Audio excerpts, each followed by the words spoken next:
So what's up, good morning. That was our good morning drone shot. Medyo marami tayong lalakarin for today. Bibili ako ng battery para sa timbangan, or titingin ng battery sa timbangan kasi si Mrs. umorder na siya online. Tapos yung pinakamahalaga sa lahat, i-upload ko yung mga videos na nandito sa memory card, or nandun pala sa isang memory card, and yung ibang mga videos na nandun sa drone. Bakit siya mahalaga and bakit siya importante? Ayoko kasi basta-basta nagdi-delete ng videos. Na-mention ko na yun sa previous last 2 vlog yata na yun, kung paano ka mag-store ng memory. Kung wala kang hard drive, then you can use Google Drive for free. And by next week, magsisimula na ako sa bago kong trabaho. So, kailangan, alam mo yun, ilaan ko ng maayos kung saan ako mag-focus. Bali yung focus is yung work, pag-aaral, and then yung side business. Basta, see you later guys.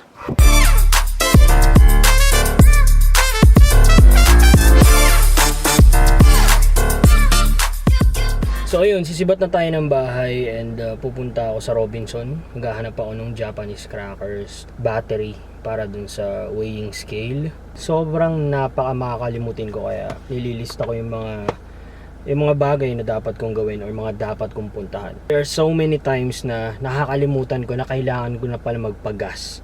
Like almost empty na yung gas tank. I don't know, minsan kasi pag nagda-drive ako, nasa zone ako ng creativity, or I don't know, siguro hindi niyo ako maintindihan, but ganun ako minsan. Kapag nagda-drive, parang nasa zone ako ng ano yung next na dapat kong gawin, or creativity, or saan ba ako dapat mag-focus next. And then yung mga outside things like that, minsan nakakalimutan ko na, kaya ayun. So let's go.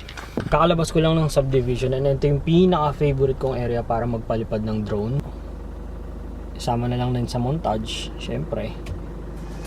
Let's fly our drone.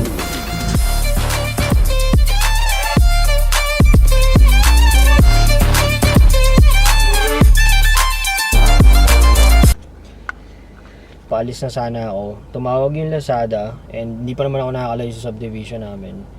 Nandiyan na daw yung order ko na battery. So ito yun. And ayun na yun. Ito talaga, this time aalis na talaga ako. Yung magiging title ng tong vlog na to will be what are the 4 things that I learned from uploading 100 plus videos. Syempre kapag may ginagawa ka talagang bagay na gusto mo, tapos na-challenge ka, imposibleng wala kang matututunan along the way. For me, yung pinakaunang natutunan ko, or yung na-discover ko sa sarili ko, is yung pagiging creative. Nung younger days ko, hindi naman ako artist, hindi naman ako sumasayaw, hindi naman ako kumakanta. Hindi ko talaga na-appreciate yung art. Never talaga nag-cross sa akin na there's an artist inside of me. Now, it feels so good lang na at least bago man lang ako talaga tumanda, na-discover ko yung side ko na yun. Sa gantong klaseng form, sa paggawa ng reels, sa paggawa ng vlog, hindi naman ako ganun kagaling, but alam mo yun, kahit pa paano may ibubuga naman. For me, it's not a competition. It will always be a form of an art. And it doesn't matter kung ano yung sasabihin ng iba. It doesn't matter kung ano yung magiging reaction ng iba. Ang importante, yung nararamdaman mo sa sarili mo whenever you produce something. Okay, so nandito na ako sa Shopwise. May bibili lang ako mabilisan. And mukhang uulan.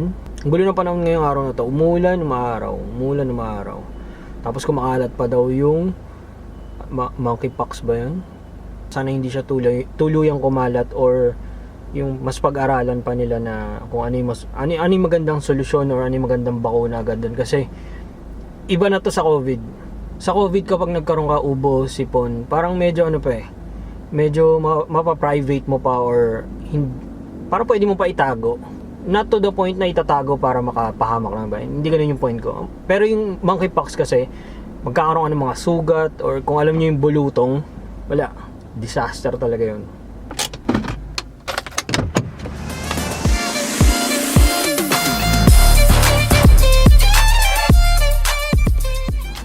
Okay, so dito na tayo sa Rob Gentry. May bibili lang din ako dito mabilisan, and then sisibat na. Feeling ko hindi ko matatapos yung vlog na to kasi parang maaga didilim ngayon. 3:47 pa lang ng hapon, pero ang dilim na. Ewan ko, siguro kasi nga masama yung panahon. After dito, pupunta na ako sa bahay ng tita ko, mag-upload na, and that's it. Let's go, ulan na.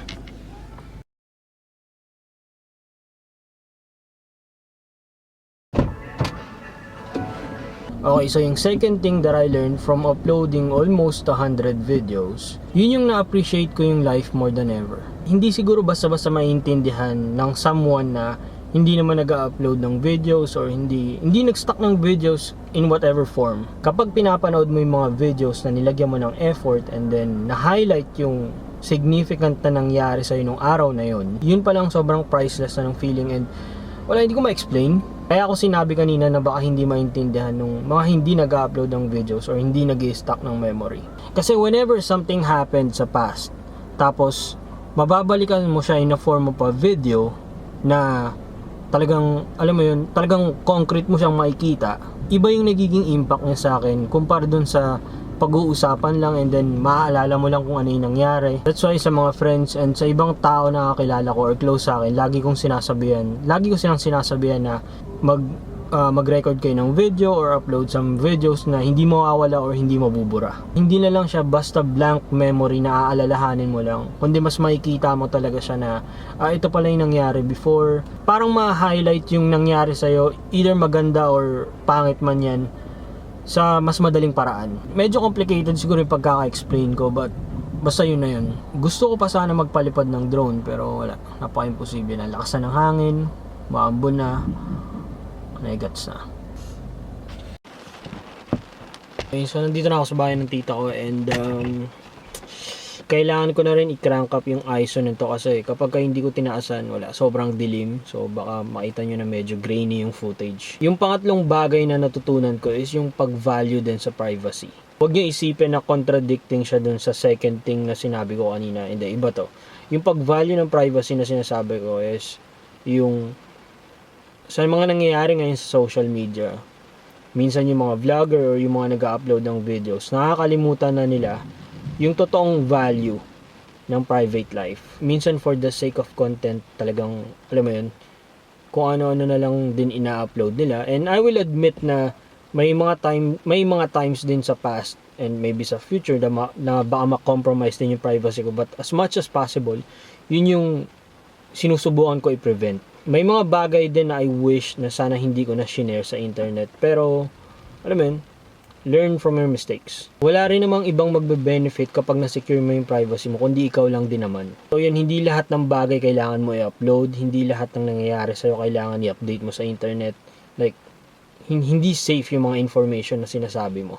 Sabihin natin na hindi magiging safe yung personal mong buhay kapag lahat ginagawa mo na lang ng content. So along the way, para sa akin and para sa inyo din, matututunan nyo kung hanggang saan lang talaga or malalaman nyo yung line kung hanggang saan lang yung pwedeng bagay or information na pwede nyo i-upload. Kaya nga for me, walang pressure kung makakapag-upload ako or hindi. Kasi minsan talaga may mga moments sa buhay natin na, alam mo yun, kailangan yun muna yung unahin natin kesa yung paggawa ng mga ganito. Pinapatila ko na lang yung ulan kasi medyo malakas pa.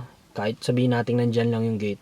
Alam mo yun, kapag nilabas ko yung laptop, itong camera, mababasa rin talaga, lalo na rin yung drone. Siguro ulan pa mga 2-3 more minutes. And that's it. Medyo tumitigil lang. Let's go!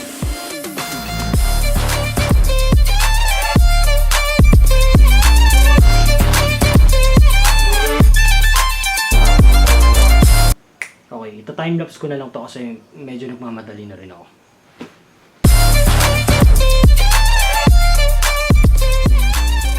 Ang dami nung files na kailangan ko i-upload but sana matapos ko to ngayon. Sayang naman kasi yung punta ko dito.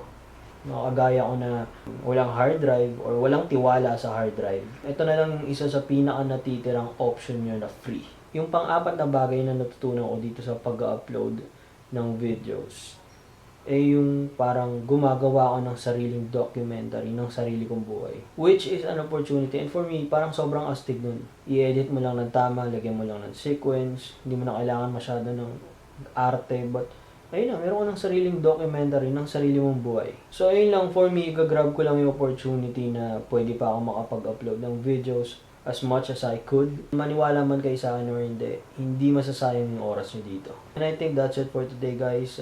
Tatapusin ko na lang itong mga ina-upload ko. And then i-edit ko na lang din itong vlog. Thank you all for watching. See you again next time. Peace.